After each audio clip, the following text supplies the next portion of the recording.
is one of those lessons that I feel like it probably would have been about half a chapter back in Algebra 1. Maybe even more, like closer to a full chapter. I don't know. We are going to talk and review factoring.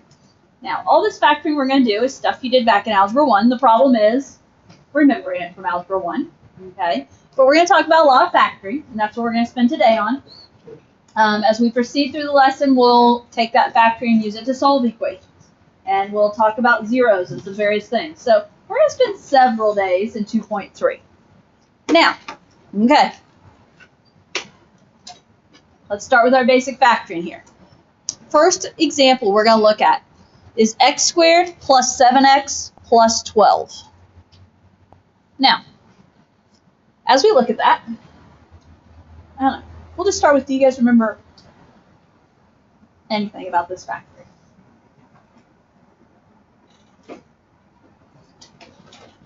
I can guarantee you've been taught this in Algebra 1, unless you're somehow sitting in here and didn't take Algebra 1. But the key is, do we remember anything? I don't know. See a couple hands. Claire? Don't you eventually have to do like multiples of 12 that add or subtract? Does that sound familiar? Some of you have looks like yeah, and some of you have looks like I have no idea what you're talking about still. Bella? Is this like the FOIL? I think of it as reverse FOIL. Because what's our answer going to end up looking like? Our answer is going to end up being 2 parentheses. Okay, now all this, okay, I'm starting to, bit by bit, I'm starting to pick some of you up. We're getting there. I don't have everybody yet, that's okay. But bit by bit, I'm starting to pick some of you up. Now, let me pause this conversation and back up for a moment. Okay? X squared plus 7x plus 12. I don't always remember to do this, because I sometimes look at it and I just know, so I skip over the step, and I shouldn't. Your first question, before we go into where we're headed, you should always stop and ask yourself, is there a GCF? You know what I mean by GCF? Greatest common factor. So that should always be your first step in factoring. Now, as we factor, so before we go where we're headed, x squared, 7x, and 12. Do those three terms have anything that they all divide by? What'd you say? 1. 1. Okay. So no GCF other than 1. Okay. We're good there. So always be checking that GCF. It's helpful. Now, in terms of this, we kind of started talking about 2 parentheses. The first thing I tend to start with, okay, if it's just an x squared, okay, because what these are, they're quadratic. The highest term is x squared. They're trinomials. There's 3 terms. If your first term is x squared, how does that break up when we put it in parentheses? X squared breaks into x and x, right? So I know because it's x squared, that's going to break into x times x. And then Claire was talking about something about multiplying and adding. Okay. I always start, and I'm going to use the fancy words, but that we're looking for numbers that give me a product of the C value. What do I mean the C value? My C value here is 12. So we're going to be looking for 2 numbers that give me a product of 12. What do I mean by product? That's fancy talk for multiplication, right? Okay. Just reminding, 2 numbers that multiply to be 12. Those same 2 numbers also have to give me a sum of the B term. What's my B term here? That's 7, the number in front of the x.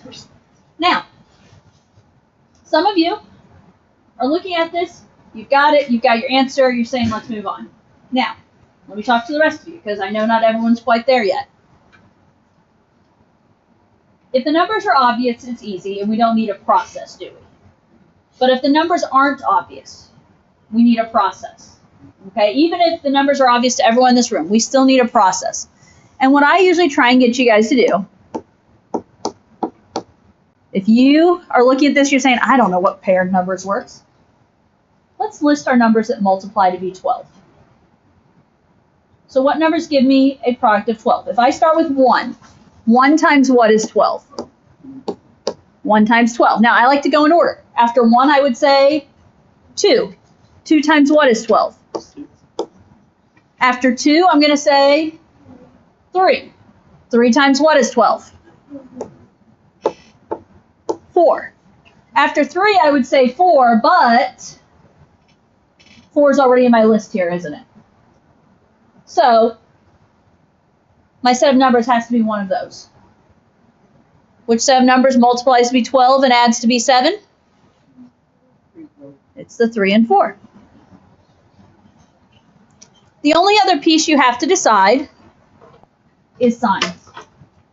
If two numbers multiply to be a positive, and they also add to be a positive, what kind of signs do my 3 and 4 need? Both positive, yes? So, in one parenthesis, you have a 3. In the other parenthesis, you have a 4. And then they're both positive. Okay? Your final answer is x plus 3 times x plus 4. Now, are you okay if you wrote x plus 4 and then x plus 3? Yes, order doesn't matter, as long as you have the two same parentheses. Doesn't matter which parenthesis you put first. Okay, is that? You guys all gave me blank looks at first, but does that seem familiar? Whether you had Mrs. Rogers, whether you had Mr. Weaver, whether someone else taught you Algebra 1. Now, before we move on real quick, how would I check this? Okay, so FOIL is your check here, right? Am I saying you need to check all of these? Absolutely not, okay? However, if you're in a situation you're like, I just don't know if this is right. I'm only going to do it on this one. But if we FOIL, what's FOIL look like? First is x times x, which is x squared. Outsides, x times 4, which is 4x. Insides, so let's take your 3 and distribute. 3 times x is 3x. And last, 3 times 4 is 12. If I clean this up, let's focus, gentlemen. If I clean this up, does this match the original? Yeah, because 4x and 3x is 7x, and so yes, it matches. Okay? Questions there? Okay. That is one factoring style.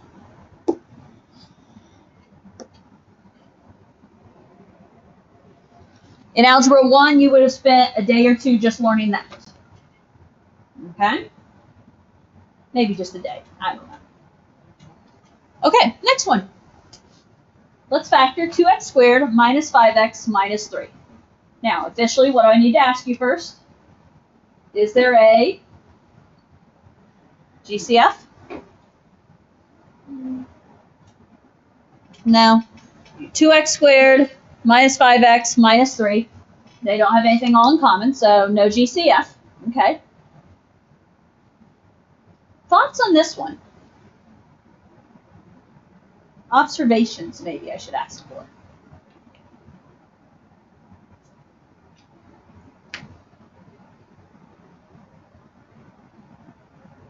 What's different about this one? It has a number in front of the x squared. Has a number in front of the x squared. That makes a big difference, folks. And in fact, do not write this. Can I just go to this right here? I can't, because it's not going to be x and x, because there's a 2x squared. Somehow or another, it's going to be 2x and x. Now, I remember in high school just learning guess and check. Okay, I don't remember learning a fancy process where I would then just guess numbers and I would check to see if they work. I've tried teaching that. It does not go well. So I'm going to teach you guys a process. You guys remember the process that Mrs. Rogers or Mr. Weaver taught you? Okay, because I have two processes I'm going to teach. You can pick what you like. I personally like to teach product of AC. Okay? That's not what Mr. Weaver or Mrs. Rogers taught. Okay? And I don't know, those of you that didn't go to TC, I obviously don't know what you've learned. But product of AC is more an official mathematical method. It's what I like to teach. However, I know Mrs. Rogers and Mr. Weaver taught slip and slide, I believe. Okay? And I'm also going to teach that. Now, moving forward, I don't care. You guys can do whichever you want. But on this particular problem, I'm going to show both just so you can see how they both work. Fair enough? Then after that, we'll just pick one and go with it.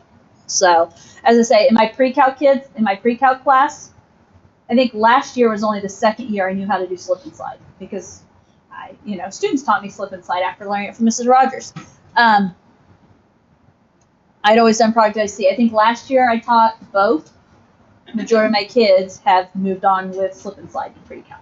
So, with that in mind, I'm going to start with product of AC. Okay, so I'm going to work up here.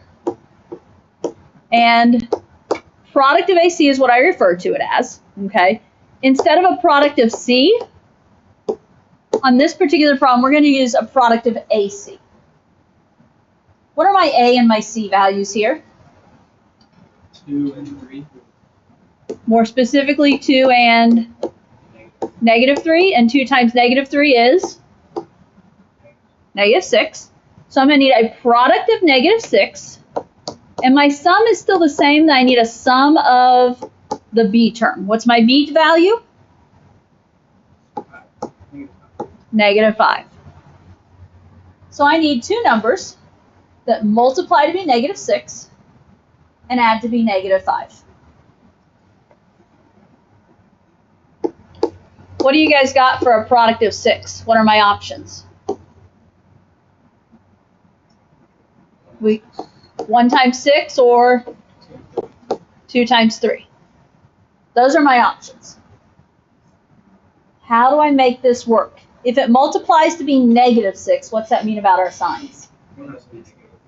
Okay, you have to have a positive and a negative because a positive times a negative is a negative. Okay, how are we going to make this work?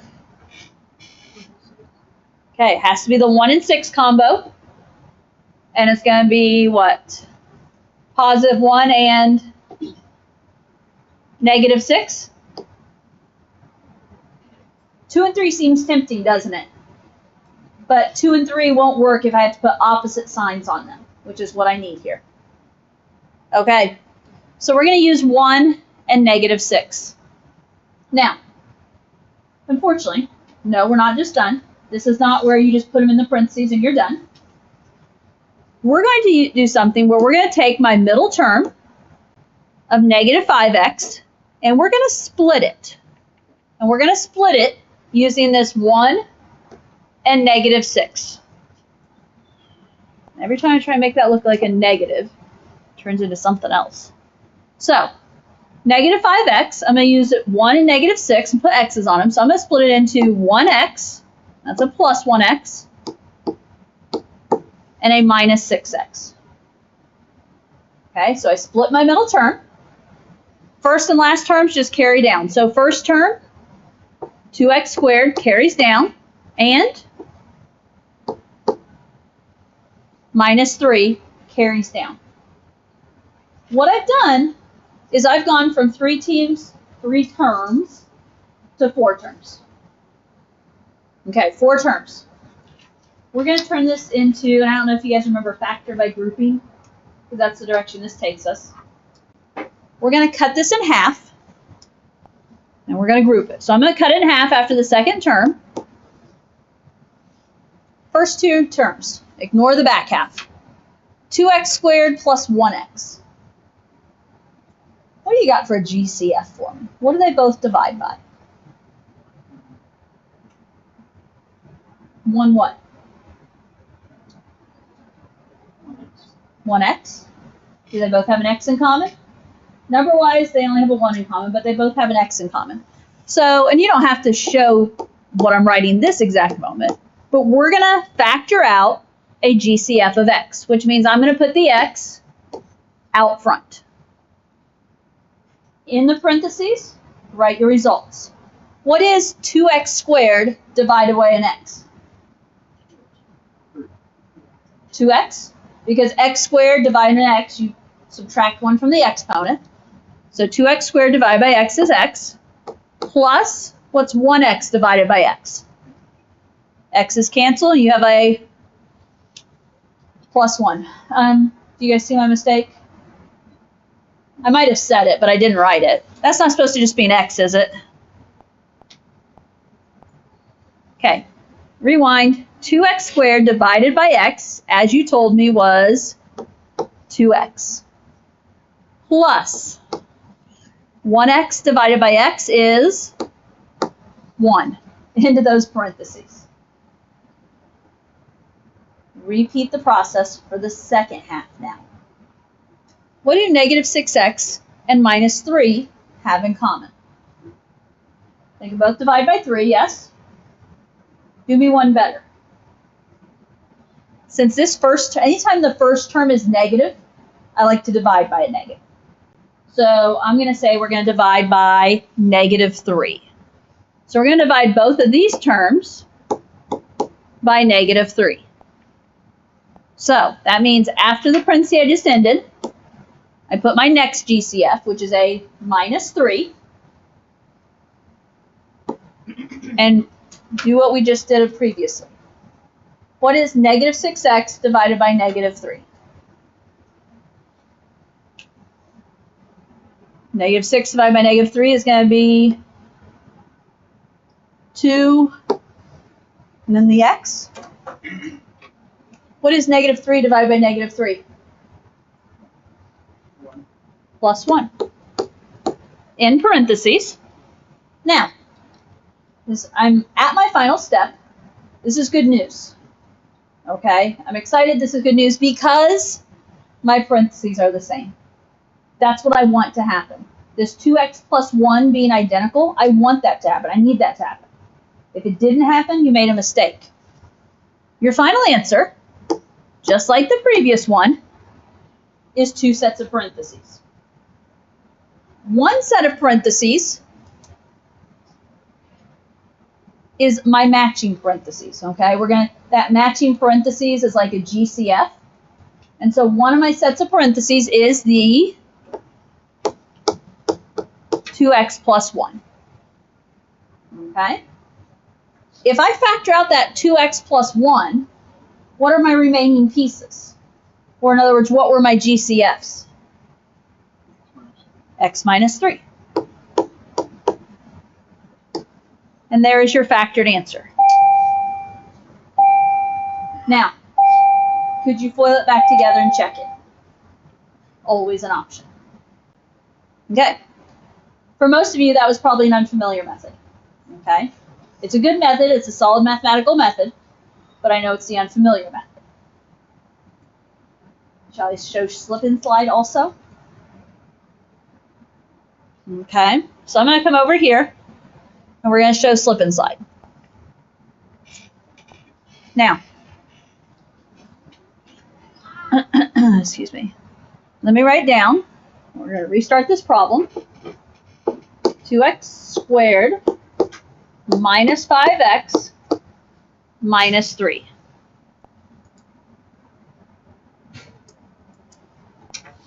Okay.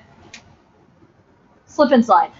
I don't know the exact vocabulary. You'd have to ask one of your previous teachers, but still question yourself if there's a GCF. If there's not, anytime there's an A value is when we use this. We're going to start by taking that A value and sliding it back to join the C value. Slipping it back, I don't know. Okay, so when I do that, 2 is going to drop off the front. So we're going to have x squared minus 5x, and minus 3 is minus 3 times 2, which is minus 6. Okay? So we've kind of temporarily adjusted this equation. Now, what's nice about this? Can we go straight to 2 parentheses in this format? Yeah, that's the nice part is it's x squared, so you get to go straight to 2 parentheses. x squared is going to break into x times x. What product and sum do we need? You need a product of the c term, which is what? -6. And a sum of the b term, which is -5. You should be sensing a little deja vu here. Did we already do this? Product of -6, sum of -5 was what? 1 and -6? Yeah. So in one parenthesis, you're going to have x plus 1. And the other parenthesis, you're going to have x minus 6. Now, we've got one more big step to finish this off. Because we took this 2 up front here, and we slid it over, we now have to take it back out. Okay, so we multiply that last term by 2. Now what we've got to do is both terms in parentheses, you're going to divide that 2 back out. Okay? On that first one, does 1 divide by 2? Well, does it reduce? Let me ask that. It doesn't reduce. So at that point then, this 2 goes where? It's going to go back out front, and this one becomes 2x plus 1. Does 6 divide by 2? Or does it reduce? It does. It reduces to what? 6 minus 2 is 3. Always reduce if you can. And now we have 2x plus 1 times x minus 3. What do you notice? Same answer? Same answer. Two different methods. They have their similarities, but they're definitely different. It's your choice how you proceed. Okay? If you're liking the slip inside, stick with it. That's fine. If you're not liking the slip inside and you want to try product of AC, go for it. I'll help you with both. Or if you know some method from a different previous teacher, by all means, share. I'm curious. Okay? Okay. Questions there before I move on? Okay. Moving on then. 3x squared minus 18x minus 48 is my next example. What's my first question?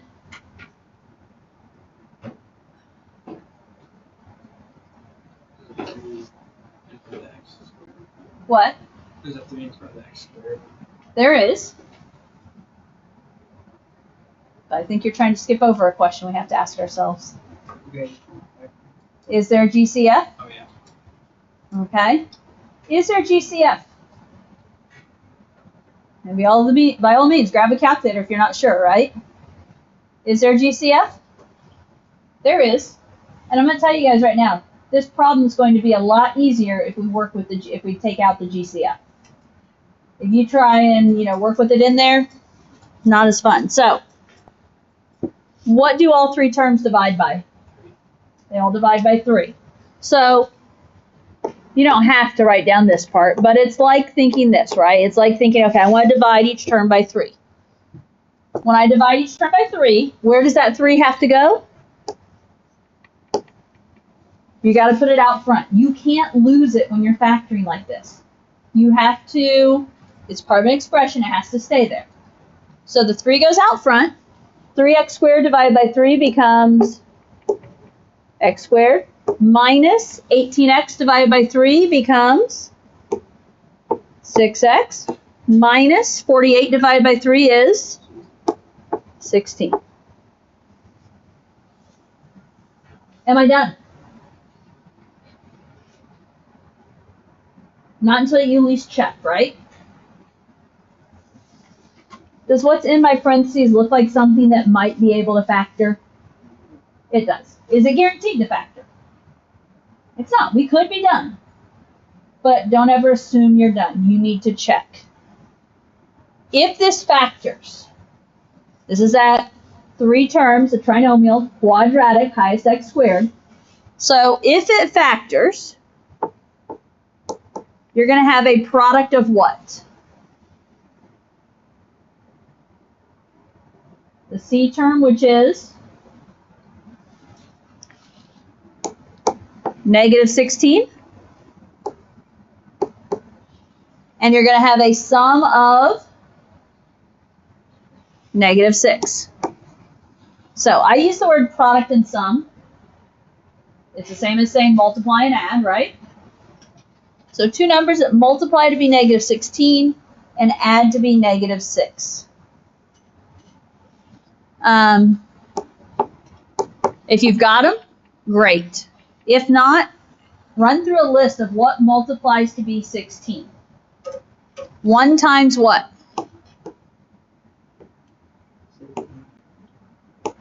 2 times what? 3 times what? 6. Oh shoot.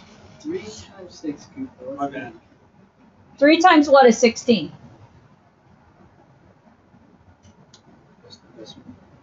Okay, a decimal. Not a whole number factor, right? But here's what do you guys realize what I'm doing? I just go 1, 2, then I check 3. Okay, it doesn't work, so now I'm going to skip to 4. I got you guys all confused. 4 times what is 16? 4. At that point, that's my middle term because I've reused the 4 already, so I'm done. Do you see a pair that works? Okay. We're trying to get these values to add to be negative 6. 2 and 8 is the only pair that could somehow give me negative 6. Again, if it multiplies to be negative 16, 1 positive, 1 negative.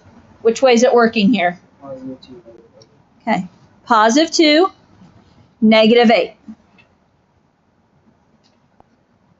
Okay, so is it going to factor? Yeah. Now, the 3 out front, did you remember to carry it down? Don't forget the 3. He's along for the ride, and if you lose him, you're going to lose partial credit. Then we have 2 parentheses. In the front of each parenthesis is going to be an x times x for x squared. In the back of each parenthesis, what are we going to have?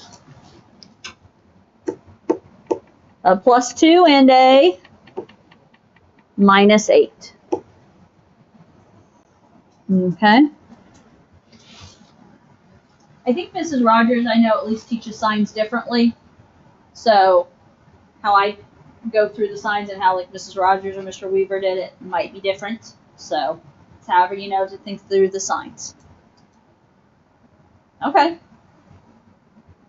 Is factoring coming back to you a little bit?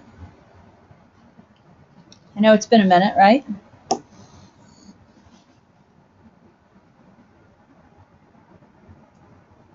Okay. Thoughts on x squared minus 9?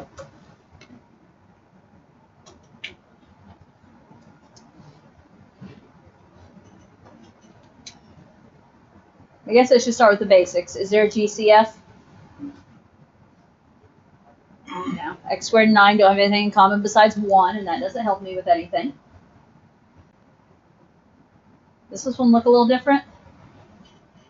It does, because there's no middle term. There's no b term. You guys remember how to factor this?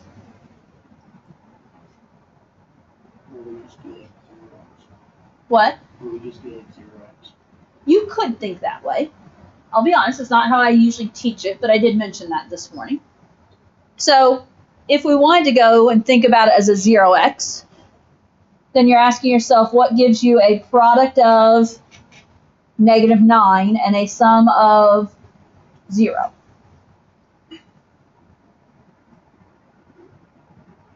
Okay. I teach this, what I call this, I don't know if you guys remember being something being called difference of squares.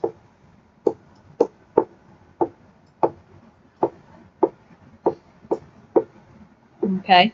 I remember this as difference of squares, and here's what I'm going to tell you. Is it going to factor into 2 parentheses? It is.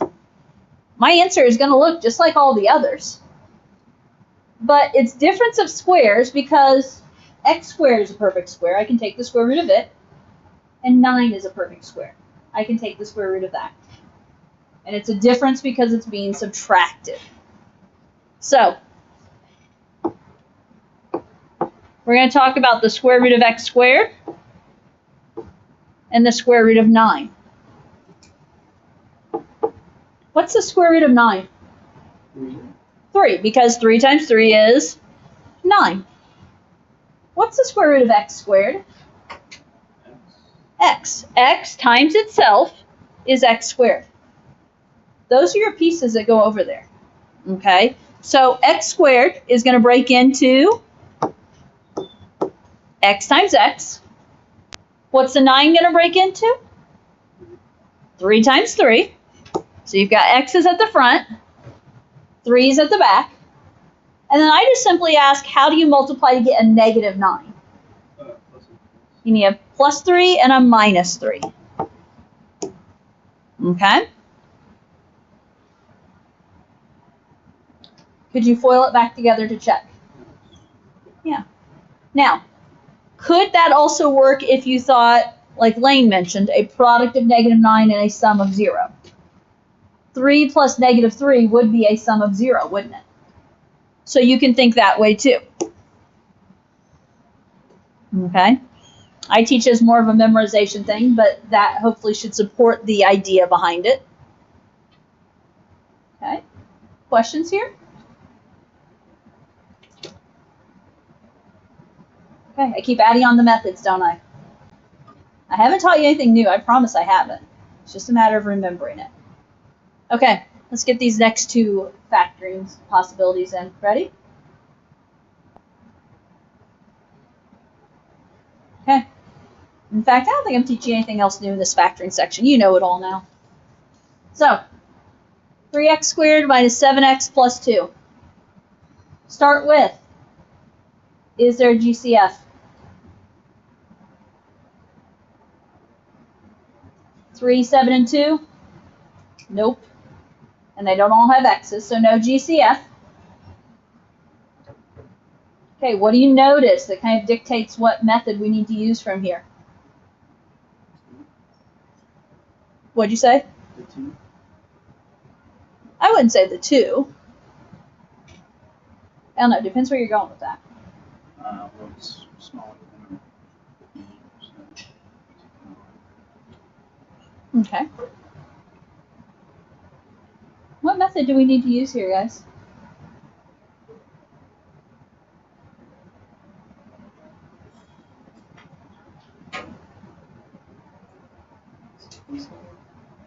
Could we use slip and slide? Yeah. The catch that I'm looking for is I have an A value here. And that A value, there's no GCF, so I can't factor it out. So I've got to do, your options in my brain are product of AC or slip and slide. Which one are you guys leaning towards? No one wants to speak now. I'm assuming slip and slide, right? Thank you. Okay, so let's slip and slide. Do you remember the first step? What are we going to do? Take the 3 and slide it over. So if I do that, this is x squared minus 7x plus 3 times 2 is 6. Okay? What kind of numbers do I need here? I need numbers that give me a product of what? 6 and a sum of negative 7. Well, what multiplies to be 6, folks?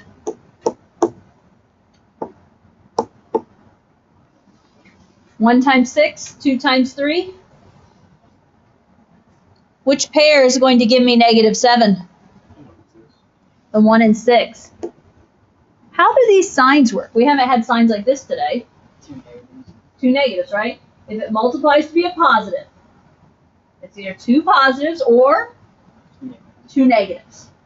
In this case, it's going to have to be 2 negatives because it adds to be negative. Okay, so set up your parentheses. Since it's just x squared out front, we can set up 2 parentheses. X squared breaks into x and x. The numbers we just said we were using were -1, -6. Am I done? You've got to remember we're in the middle of slip and slide. We're not done. What do we have to do?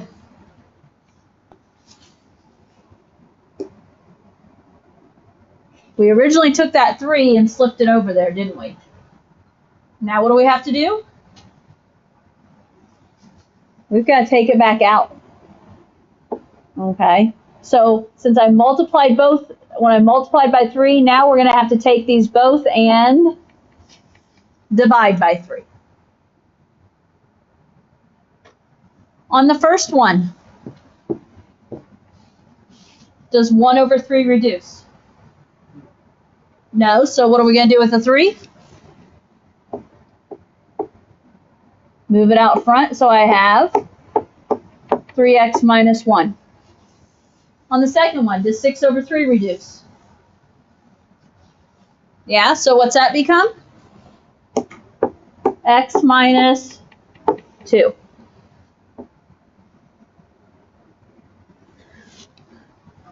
The hardest part of slip and slide is remembering to divide that number out at the end. That's the biggest mistake I see at all levels of math. You've got to remember to, oh, I multiplied that 3 in, now I've got to divide it out. Are we okay with that one?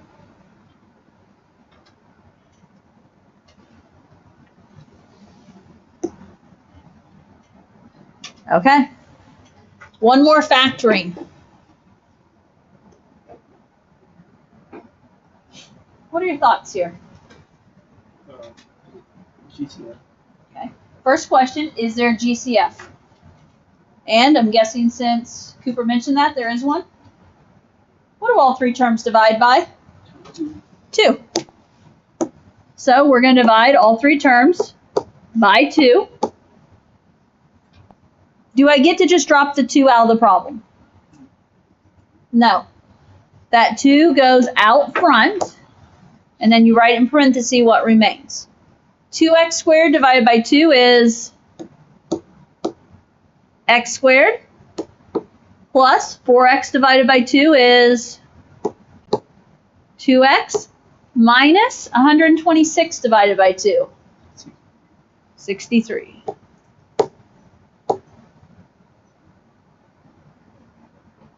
Am I done? What should we be checking? I already checked GCF. I already got my GCF dealt with. What method do I have to use here? And I don't know that we've really talked about a name for the method, but what are we hoping this will do? The 2 will be out front, and we're hoping for what? 2 parentheses? Product and sum? I don't have an a value anymore. So what do we expect x squared to do? X squared is going to break up to be x times x. Okay, well, did you come up with numbers? We need a product of negative 63 and a sum of 2. Okay. The better you are with your factors, the easier that part is, right? If you don't know your factors, have the calculator and see what you can come up with. One option, list them. 1 times what is 63? 63. 2 times what is 63? Scratch that. Okay. Some decimal. 3 times what is 63? 21. Now, here's something. If 2 doesn't go into 63, guess what? No even numbers are going to. 5 times what is 63? Nothing. 6 is even. It's not going to go. 7 times 9. You can check 8. It's even. It doesn't go. 9's in use right there. If you didn't already have it figured out, which pair is it? It's got to be the 7 and 9. How do I make the signs work? Since it adds to be positive, my bigger number is positive, smaller number is negative. So put those in the parentheses. 1 parenthesis is x minus 7. The other parenthesis is x plus 9. I don't care which parenthesis you put first. And the 2 is out front.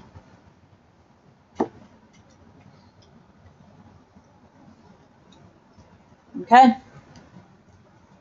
Is the factoring coming back to us? Yes. Okay. So we've got to work on is making sure the factoring comes back to us. I think we're going to call that our stopping point. I think that's a good solid stopping point. You've got a few minutes if there's some homework you can pop into. I will say the next homework is available, 2.3 part 1. You can look at some factoring in there. What I'm going to say, though, is don't go too far. We're probably going to spend about 3 days in part 1 because I don't think we're getting everything done tomorrow. So just kind of prepare.